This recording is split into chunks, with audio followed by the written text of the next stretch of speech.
Jadi memang pada dasarnya dulu sebelum suka gravel itu lebih sering main ke MTB, ke gunung gitu, main XC, main All Mountain.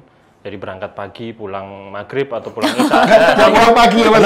Sampai ada hashtag itu pantang pulang sore. Sebelum jatuh. Benar.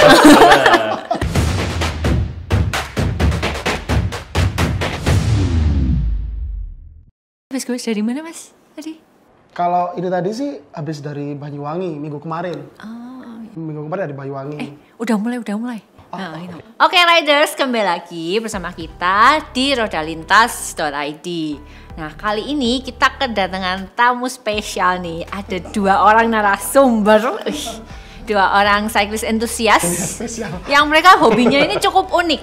Nah, kalau kita biasanya sukanya cari jalan yang mulus, mereka sukanya jalanan yang rusak ya, yang bean road gitu.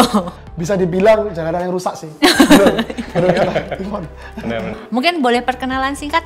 Ya, aku Adi, wirausaha sehari-harinya, terus suka sepeda itu suka menggemari gravel itu mulai tahun 2017. Oke, kalau saya Astra sebagai karyawan swasta, tapi sampingannya suka sepedahan. Sepedahannya sih dari awal coba-coba, mulai dari MTB, kemudian akhirnya jatuh cintanya ke gravel. Berarti apa sih sebenarnya yang membuat, mungkin dari Mas Adi dulu ya, apa yang membuat Mas Adi itu jatuh cinta gitu loh sama sepedaan gravel ataupun mungkin yang sepedaan jauh-jauh, yang jalannya juga lumayan ya menantang gitu ya? Gravel itu kan sebenarnya jenis sepeda atau genre sepeda baru ya. Cukup baru, apalagi di Indonesia ya. Itu genre sepeda yang mewakili antara MTB sama road bike. Lebih ke menjembatani. Nah, ya, di tengah-tengahnya. Di sini di MTB, sini road bike, nah di sini nih diisi oleh sectionnya si gravel. Benar. Jadi memang pada dasarnya dulu sebelum suka gravel itu lebih sering main ke MTB, ke gunung gitu, main XC, main All Mountain. Jadi berangkat pagi, pulang maghrib atau pulang isya. Pulang pagi ya Mas. Sampai ada hashtag itu pantang pulang sore. Sebelum jatuh. Benar. Terus kemudian mencoba ke road bike. Kalau ke road bike itu lebih ke endurance dan jadi nggak bisa. Mungkin seharian bisa, tapi kan waktunya kita terbatas, ya kan? Karena mungkin punya keluarga atau mungkin punya kerjaan. Terus kemudian muncullah genre baru ini. Jadi mengkombinasikan antara track MTB, tapi menggunakan sepeda road bike. Cuman bedanya di sepeda yang gravel ini ada disc brake, kemudian tire-nya lebih besar. Jadi ya itu benar kata Mas Astra, ada di tengah-tengah antara MTB sama road bike. Jadi benernya meskipun gravel ini belum terlalu ngetren di Indonesia, tapi mestinya cocok ya sama medannya di Indonesia yang bermacam-macam ini ya. Cocok. Saya yakin sih tahun 2023 ini bakalan boom. Gravel banget ya.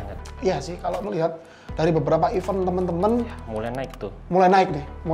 Mulai dari gravel sendiri, terus kemudian event-event juga mulai banyak. Wah, banyak sekali. Event-event. Tidak hanya dari Surabaya, Jogja, Bandung, Jakarta. Ya Audax itu kan, itu udah satu nasional. Oh iya ya, Audax. Oh iya, bicara soal event nih, tadi kan disinggung event-event mulai banyak nih. Event-event apa sih yang Mas Adi, Mas Astra udah pernah ikutin? Kalau aku sih, mungkin sama Astra ini, yang jauh ya, maksudnya yang di luar kota itu kita ke Jogja, ngikuti Audax 200 kilo. Dari? Kita startnya dari Jogja, kita muter ke Gunung Kidul, Boyolali, ke Klaten, sampai paling enggak emang COT-nya sekitar 200 kilo. Kita lalui itu dalam satu hari, sekitar 13 jam kalau nggak salah ya. Itu yang jauh. Maksudnya event jauh ya, bukan kita sepeda jauh. Kalau personally dari aku pernah sepedaan sendiri. Sepedaan sendiri dari Sidoarjo ke rumahku Malang, tapi nggak lewat Pandaan. Jadi lewat mana itu? Kita lewat Pasuruan langsung naik ke Wonogiri ke Bromo. Wih, lewat Bromo dulu? Ya, dari situ ngecamp 1 malam di situ. Pertama sendirian, tapi ternyata di sana ketemu sama teman-teman. Ya, ada temennya ini, gitu kan. Akhirnya kita ngecamp di Wonogiri. Ngecampnya nggak di hotel atau di penginapan di sana, ya kita bikin camp kecil-kecilan aja. Jadi langsung beralaskan langit. Yes, beralaskan langit itu. Keren.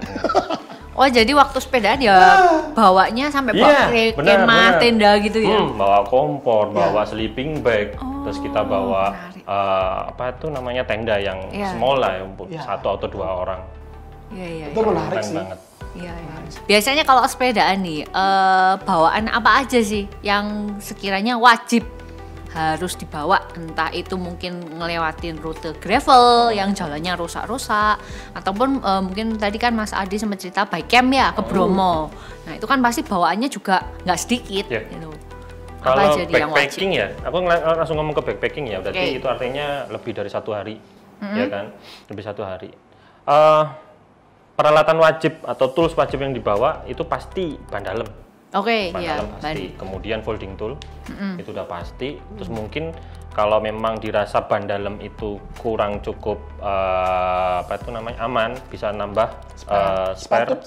Bukan, dikasih itu tambalan. Alat-alat kayak patch kit gitu ya. Bawa itu juga. Kemudian pastinya cukit ban. Itu yang wajib harus dibawa itu, sama chain breaker ya. Chain breaker. Itu kadang ban gak ada masalah, tahu-tahu rantainya putus gitu. Kalau kita nggak bawa tools ya udah selesai. Iya benar. Itu wajib, piranti wajibnya itu. Terus kemudian piranti pendukung yang pasti untuk navigasi ya aku pakai Briton 420. Itu bisa follow map. Kemudian GPS-nya ya itu. Ya, benar. Itu GPS-nya. Kemudian lampu depan, lampu belakang. Oh ya, lampu penting. Apalagi kalau malam-malam ya. Terus pasti bawa power bank. Bisa lebih dari 1 karena kita nggak tahu di hutan itu kan nggak ada listrik ya. Kita bawa. Kalau aku sih ada satu lagi, mungkin windbreaker jaket sama mungkin raincoat. Jas hujan ya. Itu kalau nggak bawa windbreaker itu sangat-sangat apa ya? Kalau dibilang zong sih. Karena kita nggak ngerti, ya tanda kutip kita nggak ngerti medan, nggak ngerti cuaca pada saat kita berada di daerah itu, panasnya seperti apa, anginnya seperti apa. Nah itu kita nggak bisa memprediksi. Sama satu lagi, yang nggak kalah penting, yang wajib dipakai pasti helm sih. Helm. Helm wajib lah. Gitu kan, wajib lah, esensial. Sepatu kan nggak mungkin. Ya kita kadang bawa sendal tuh kalau minta kecapean atau mungkin di tempat yang agak becek kita bawa sendal. Tapi yang wajib biasanya pakai sepatu. Nah tadi dari ceritanya Mas Adi sama Mas Sastra ini kan bawaannya cukup banyak nih ya. Nah ini kan ya contohnya dari sepedanya Mas Sastra ya. Ini kan ada terpasang lumayan komplit nih, cukup komplit nih bawaannya. Mungkin bisa diceritain juga nih ke riders subscribernya rodalintas.id, gimana sih tips memilih tas yang oke untuk membawa bawaan yang segitu banyaknya biar tetap nggak ganggu ridingnya kita? Kalau dari saya sih pasti memilih kualitas yang tepat dulu ya. Kualitas itu number one, bener kan? Iya bener. Kalau kita ngomong masalah mungkin aparel, mungkin kit, mungkin apa namanya ini tool atau part ya, memang kualitas jadi nomor 1. Terus kemudian kalau kita ngomongin part yang ada di sepeda, ini pun satu hal yang pasti harus itu apa namanya waterproof. Oh ya, waterproof. Pasti. Wih, sudah dapat banyak insight juga nih dari Mas Adi dan Mas Sastra. Mungkin ada pesan-pesan nggak untuk para riders yang menonton di rodalintas.id ini, mungkin yang baru mau mulai ke gravelan, bikepacking, ataupun yang memang sudah menekuni bidang ini? Kalau dari saya sih tipsnya untuk teman-teman yang mau memulai olahraga sepeda khususnya gravel, yang pasti pertama adalah pastikan kondisi tubuh itu dalam kondisi yang fit. Itu yang paling penting sih. Fisik ya? Fisik itu yang paling penting. Terus yang kedua adalah kondisi sepeda. Sebelum kita kemana-mana pun ya kita harus ngecek sepeda kita. Pasti. Tire pressure-nya seperti apa, terus kemudian chain-nya bener sudah bagus apa sama belum. Kondisi yang bergerak. Betul. Apapun tuh, terus chain kemudian wheel, brake-nya seperti apa, shifter-nya seperti apa, ada yang kocak atau enggak, itu harus kita pastikan dulu. Kalau kita sudah memastikan satu fisiknya siap, kondisi sepeda siap, baru yang ketiga adalah berpikir positif pada saat berkendara. Pada saat kita punya mindset positif, jangan sampai lah mikir, aduh nanti gimana banku bocor, aduh gimana nanti rantaiku patah.